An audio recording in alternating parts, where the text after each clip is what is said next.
Hey folks, so a lot of people have asked me, how did we get the date for Christmas, December 25th?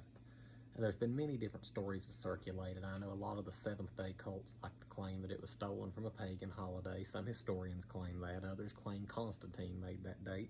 But the reality is the date for Christmas appears in the writings of some of the early church fathers less than 100 years after Christianity was established. The Armenians have celebrated Christmas Day in late December, early January since the dawn of their church, and their church was planted by St. Philip, who was one of Christ's own apostles. So how did the date arrive on December 25th? It is pretty simple. It is based on the simple assumption that the pregnancies of Elizabeth and Mary both began the same days the angels visited them, and they were perfect 9-month pregnancies because the babies they were carrying were perfect and had missions of their own.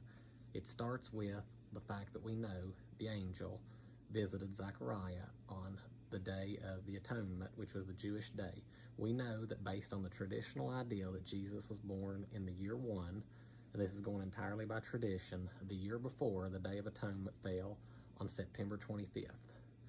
Assuming Elizabeth got pregnant that day, the Bible tells us in Luke that when Elizabeth was 6 months pregnant, it was 6 months after that date is whenever the angel Gabriel visited Mary.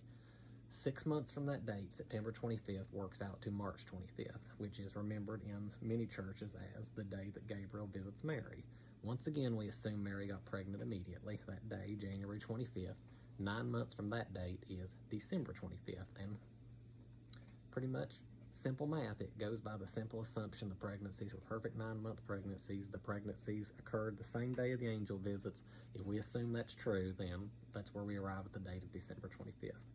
Just a little bit of history tidbit for my Christmas lovers and my fellow Christians and a few people who wanted to ask. I think it's pretty cool.